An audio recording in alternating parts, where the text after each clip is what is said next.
Corona virus को लेकर पिछले 24 घंटों के दौरान जितने मामलों में बढ़ोतरी हुई है वो अब तक की सबसे ज्यादा और गंभीर बढ़ोतरी है। बताएंगे आपको ताजा अपडेट और आंकड़े क्या चल रहे हैं। इसके अलावा भी आज ईद के मौके पर माननीय प्रधानमंत्री नरेंद्र मोदी जी ने पूरे देशवासियों के लिए क्या बड़ी घोषणा की है वो भी आपको बताएंगे। साथ ही क्या आपको पता है ये कोरोना वायरस का संक्रमण का मामला यानी कि ये कोरोना का मसला आखिर कब खत्म होगा, इसको लेकर भी भारतीय वैज्ञानिकों ने हाल ही में एक ताजा रिसर्च की और उसमें क्या बात सामने निकल कर आ रही है। बड़ी ही चौंकाने वाली खबर आपको बताएंगे पूरी। साथ ही कुछ राज्यों में कोरोना को लेकर और भी ज्यादा गंभीर हाई अलर्ट और चेतावनी जारी की गई है। एक एक करके सभी खबरों पर नजर डालेंगे कोरोना से संबंधित। बिल्कुल ध्यान से बने रहेगा हमारे साथ इस वीडियो में और एकदम पूरा लास्ट तक जरूर देखिएगा। मैं आपका बिना टाइम वेस्ट के सीधे ले चलता हूं पहले अपडेट में, जहां शुरुआत करते हैं दोस्तों कोरोना वायरस के ताजा आंकड़ों पर। तो स्वास्थ्य मंत्रालय द्वारा जारी हाल ही के ताजा डिटेल के अनुसार 24 घंटों में रिकॉर्ड तोड़ मामले देखे गए हैं। 6,977 नए पॉजिटिव केस आए, जबकि संक्रमितों का अब टोटल आंकड़ा 1,30,000 के पार पहुंच चुका। एग्जैक्ट अगर संख्या की बात करें तो अभी भारत में संक्रमित लोगों की संख्या टोटल हो चुकी है 1,38,845। तो ये तो भारत में कोरोना वायरस के ताजा आंकड़ों के बाद टोटल संख्या पहुंच चुकी है, राइट। अभी एक्टिव केस की बात करें दोस्तों तो 77,000 से ज्यादा लोग एक्टिव हैं। वहीं 57,000 से ज्यादा लोग डिस्चार्ज हो चुके हैं, जिन्हें हॉस्पिटल से छुट्टी भी दी जा चुकी है। जबकि भारत में जान जाने वाले लोगों की कुल संख्या 4,021 तक पहुंच चुकी है। पिछले 24 घंटों में ही इस महामारी ने 154 लोगों की जिंदगी छीन ली है। ये कुछ मसला चल रहा है कोरोना को लेकर ताजा आंकड़ों पर।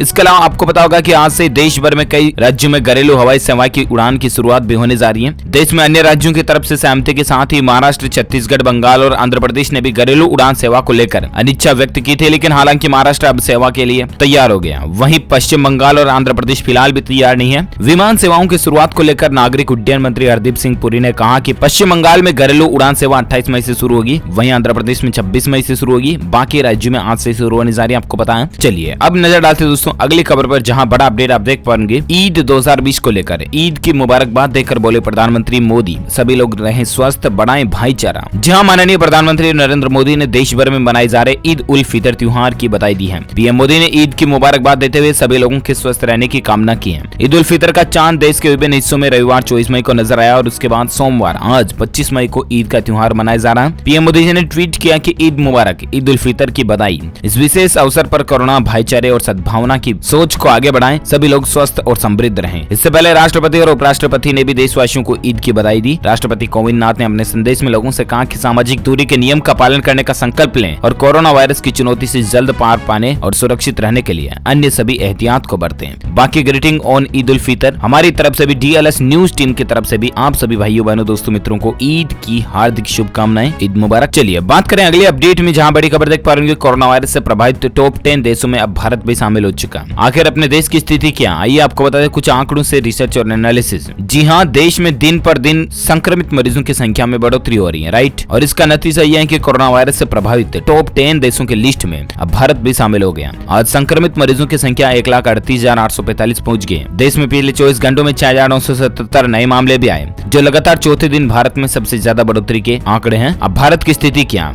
तो दरअसल टॉप 10 देशों की सूची में सबसे नंबर 1 पर है अमेरिका और इसके बाद आता ब्राजील, रूस, Spain, Britain, Italy, France, Germany और तुर्की। आखिर किस देश में कितने मामले सामने आ चुके हैं तो इसको लेकर भी आप डिटेल आंकड़ा और एनालिसिस देख सकते हैं। जिसमें अच्छी बात तो यह है कि अभी भी भारत टॉप 10 देशों में 10वें नंबर पर ही है, ना कि चौथे, 5, 8, 7वें, है ना। भारत में मामले 138 हैं, इससे जस्ट ऊपर 90 नंबर के देश टर्की में मामले 56 है, 1,56,000। तो ये मसला चल रहा है, भारत की स्थिति आप देख सकते हैं। और इसके साथ ही अगली खबर है कि चिंता ना करें, जल्द ही कोरोना से मुक्ति मिलेगी। जानिए उत्तर भारत में कब तक खत्म होगा ये कोरोना वायरस। जी हाँ, तो दरअसल इसको लेकर पंजाब सेंट्रल यूनिवर्सिटी ने हाल ही में एक रिसर्च किया और दावा किया कि जुलाई के आखिर तक खत्म हो सकता है कोरोना। जी हाँ, आपको बता दें कोरोना वायरस महामारी को लेकर देश दुनिया में चल रहे शोध में कई बड़े दावे किए जा रहे हैं, कभी इसके वैक्सीन को लेकर तो कभी इसके खत्म होने को लेकर। इसी बीच बठिंडा की पंजाब सेंट्रल यूनिवर्सिटी और शिमला की हिमाचल प्रदेश यूनिवर्सिटी में एक रिसर्च किया गया। अच्छा, यूनिवर्सिटी के रिसर्च में दावा किया गया है कि जुलाई खत्म होते तक या अगस्त की शुरुआत में फर्स्ट वीक में उत्तर भारत में कोरोना संक्रमण के समाप्त होने की पूरी उम्मीद है। 12 मई तक के आंकड़ों के आधार पर यह एनालिसिस सर्वे किया गया। पंजाब सेंट्रल यूनिवर्सिटी के फिजिक्स विभाग के प्रोफेसर मुकेश जाखड़ व प्रोफेसर अशोक कुमार और हिमाचल प्रदेश यूनिवर्सिटी के फिजिक्स विभाग के PK आहलूवालिया ने 12 मई तक के आंकड़ों पर एक अध्ययन किया, स्टडी की। और उनका यह कहना है कि जून का आखिरी हफ्ता कोरोना का पीक टाइम होगा, यानी कि सबसे ज्यादा मामले जून आखिर में देखने जाएंगे। अभी चल रहा है दोस्तों मई, 25 आज हो गया और ऐसे में मई के बाद जून का महीना बहुत ज्यादा गंभीर और सीरियस होने वाला। प्लीज आपसे रिक्वेस्ट है कि लॉकडाउन के नियमों का पालन करते रहें, बिना काम घर से बाहर ना जाएं और अगर जाना जरूरी है तो मुंह पर मास्क लगाकर ही जाएं, बिना मुंह पर मास्क लगाए मुंह ढके घर से बाहर ना निकलें प्लीज, है ना। चलिए इसी बीच अगली खबर आ रही है कि महाराष्ट्र की उद्धव सरकार के एक और मंत्री की रिपोर्ट भी कोरोना पॉजिटिव आई है। जी हाँ, आपको पता होगा सबसे ज्यादा गंभीर हालात ही महाराष्ट्र राज्य में चल रहे हैं। और इसी बीच खबर यह भी है कि महाराष्ट्र की मंत्री लोग भी कोरोना पॉजिटिव आ रहे हैं। रविवार शाम को वरिष्ठ नेता की कोरोना रिपोर्ट पॉजिटिव आई। इससे पहले उद्धव सरकार में मंत्री जितेंद्र आव्हाड भी कोरोना संक्रमित पाए गए थे। जितेंद्र आव्हाड के 14 निजी स्टाफ भी कोरोना पॉजिटिव पाए गए थे। इन 14 स्टाफ में 5 पुलिस कांस्टेबल थे जो कि उनकी सुरक्षा में तैनात थे, जबकि 9 लोगों में उनके निजी स्टाफ, घर के नौकर और पार्टी के कार्यकर्ता भी शामिल थे। तो अब महाराष्ट्र के हालात तो आप देख ही सकते हैं कितना गंभीर और किस तरह से आउट ऑफ कंट्रोल हो रहे हैं। देखते हैं सरकार अब इसको किस तरह से हैंडल करती है। फिलहाल अपन नजर डालें अगली खबर में, जहां देख पाएंगे कि कोरोना वैक्सीन जल्दी से जल्दी भारत लाने की तैयारी हो रही है। जहां देश में कोरोना दिन ब दिन बढ़ता जा रहा और भारत कोरोना से सबसे ज्यादा प्रभावित दुनिया के 10 देशों में शामिल भी हो चुका। देश में कोरोना के मामले रोज नए रिकॉर्ड बना रहे हैं और इसके साथ ही इस महामारी से मानवता को बचाने के लिए वैक्सीन पर काम और भी ज्यादा तेज हो गया। दुनिया के कई देशों में इस पर तेजी से काम चल रहा। भारत भी जल्दी से जल्दी इस संभावित वैक्सीन को अपने लोगों तक उपलब्ध करवाना चाहता और इसके लिए भारत ने भी अपने वैज्ञानिकों ने मिलकर के इस स्तर पर प्रयास तेज कर दिए। जी हाँ, आपको बता दें डिपार्टमेंट ऑफ बायोटेक्नोलॉजी यानी कि डीबीटी के सचिव रेणु स्वरूप ने इकोनॉमिक टाइम्स को बातचीत में बताया कि वैक्सीन बनाने वाली घरेलू कंपनियों के लिए नियामकीय मंजूरियां देने और दिशा निर्देश तैयार करने का काम शुरू हो चुका है। उन्होंने कहा कि भारत वैक्सीन का सॉलिडेरिटी ट्रायल शुरू करने के लिए WHO यानी कि विश्व स्वास्थ्य संगठन जैसी वैश्विक स्वास्थ्य संस्थाओं के साथ बातचीत भी कर रहा है। WHO ने कोविड-19 के संभावित इलाज के लिए दवाओं का ट्रायल शुरू कर दिया। 8 वैक्सीन दूसरे और तीसरे चरण में तैयार हो रही है। देखते हैं दोस्तों भारत की पुख्ता तैयारी आखिर किस तरह से काम आती है। और ऐसे में दोस्तों भगवान से, ईश्वर से, गॉड, ईश्वर, अल्लाह, ऊपर वाला, जो कुछ भी खुदा आप मानते हो, उनसे यही रिक्वेस्ट है दोस्तों कि प्लीज जल्द से जल्द इस कोरोना की वैक्सीन बन जाए। ये पूरी इंसानी जाति के लिए, मानव सभ्यता के लिए किसी आशीर्वाद से कम नहीं होगा। आप भी प्रे जरूर कीजिएगा। और सीधे मैं आपको ले चलता हूँ अगले अपडेट में, जहाँ राजस्थान राज्य में कोरोना मरीजों का आंकड़ा 7100 तक पहुंच चुका। अब तक 163 लोगों की जान जाने की खबर है। चलिए इसी बीच अगला अपडेट है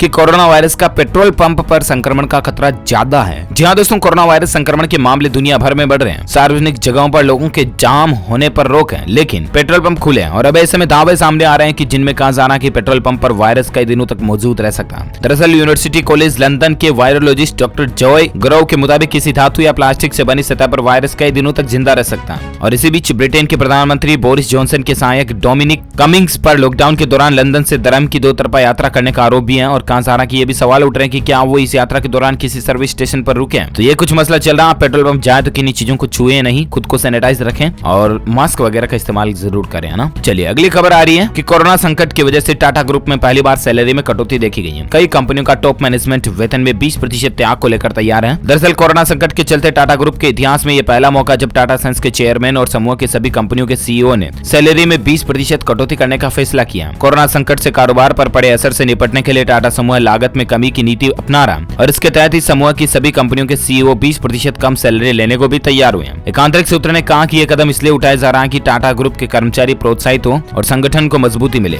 टाटा समूह की सबसे ज्यादा मुनाफा कमाने वाली कंपनी TCS ने CEO राजेश गोपीनाथन की सैलरी में कटौती का ऐलान किया था और यही मसला चल रहा है। चलिए इसी बीच अगली खबर है, उत्तर प्रदेश आगरा में कोरोना को लेकर ताजा आंकड़े देख सकते हैं। 2 संक्रमितों की मौत से 33 पर मृतकों का आंकड़ा पहुंच चुका है। 6 नए मामलों की पुष्टि भी की गई है। और इसी बीच अगली खबर है कि 7 दिन से बंद जगह पर कोरोना की संभावना नहीं है। भीषण गर्मी से सतह पर नहीं टिक पाएगा कोरोना वायरस। जी हाँ, यहाँ पर एक राहत की खबर और अच्छी बात ये निकल कर आ रही कि गर्मी का सीजन, गर्मी का मौसम आने में है, राइट। और इसी बीच अमेरिका के सेंटर फॉर डिजीज कंट्रोल यानी कि CDC का कहना है कि गर्मी की वजह से वायरस सतह पर ज्यादा देर टिक नहीं पाएगा। CDC के इस बयान को अहम माना जा रहा है क्योंकि देश में इस समय भारी गर्मी पड़ रही है और कोरोना संक्रमण तेजी से बढ़ रहा है। अमेरिका में कामकाज शुरू करने के लिए CDC ने कुछ समय पूर्व ही रीओपनिंग गाइडलाइंस जारी की है। इनमें विशेष तौर पर कुछ उपाय सुझाए गए हैं कि किस प्रकार कार्यालय में सावधानी बरतनी होगी और सामान को संक्रमण रहित करना होगा। इन्हीं दिशा निर्देशों में सार्वजनिक स्थलों पर मौजूद ऐसी कई सतहें हैं जिनके वायरस के संक्रमण की आशंका हो सकती थी, लेकिन बाद में कहा गया कि वहां नियमित साफ सफाई करके संक्रमण से बचा जा सकता है क्योंकि सतह पर वायरस वैसे भी कुछ ही घंटे टिक पाता है, लेकिन गर्म मौसम एवं सूरज की रोशनी इसके जीवित रहने के समय को और भी कम कर देती है। पूर्व के अध्ययनों में कहा गया था दोस्तों की स्टील, लकड़ी, प्लास्टिक आदि पर कोरोना वायरस 48 से 72 घंटे तक जीवित रह सकता है, लेकिन CDC की नई गाइडलाइन को अगर देखें तो गर्मी के चलते इतनी इतने समय तक वायरस के जीवित रहने की कोई भी संभावना यानी कि चांस ही नहीं बनते हैं। और ये राहत की बात है, लेकिन फिर भी आप ध्यान रखें, अपने खुद की आसपास की चीजों में साफ सफाई बनाए रखें। अपने परिवार वालों के लिए प्लीज घर से बाहर ना जाएं आप बिना काम। और इससे बीच अगली खबर देख सकते हैं कि शिमला में भी कोरोना वायरस की एंट्री हो चुकी है। मुंबई से लौटे 3 युवक कोरोना वायरस से पॉजिटिव पाए गए हैं। जी हाँ, हिमाचल प्रदेश की राजधानी शिमला में भी कोरोना वायरस ने दस्तक दे दी है। यहाँ 3 युवक कोरोना पॉजिटिव पाए गए हैं, जो कि शिमला के चौपाल रोड पर देहा में तीनों युवक क्वारंटीन थे और ये मुंबई से कहीं से आ रहे थे और इसके बाद पॉजिटिव निकल गए हैं। ओके दोस्तों, तो इसी कड़ी में ये आज की कोरोना वायरस से संबंधित बड़ी खबरें, मुख्य समाचार, today breaking news, India news, headlines news का अपडेट वीडियो फ्री होता। आप मुझे नीचे कमेंट करके बताना जरूर कि आपके राज्य या शहर में अभी कोरोना संक्रमण की संख्या टोटल कितनी पहुंच चुकी है, कितने लोग कोरोना से संक्रमित हो चुके हैं और आपका एरिया कौन से जोन में आता है, रेड जोन, ऑरेंज जोन या ग्रीन जोन में। कमेंट करके बताइएगा ताकि मैं आपके राज्य के समाचार भी आपके मोबाइल तक पहुंचा पाऊंगा। दिल से इस वीडियो को लाइक करना, ज्यादा से ज्यादा अपने दोस्तों के साथ फेसबुक और व्हाट्सएप पर शेयर भी करना। और हाँ, अगर आप DLS न्यूज पर पहली बार आए हैं ना, तो चैनल को सब्सक्राइब करके बेल आइकन भी जरूर दबा देना ताकि आपको रोजाना के ताजा अपडेट्स तुरंत मिलते रहेंगे। Thank you, take care, good bye, Jai Hind, जय भारत, वंदे मातरम।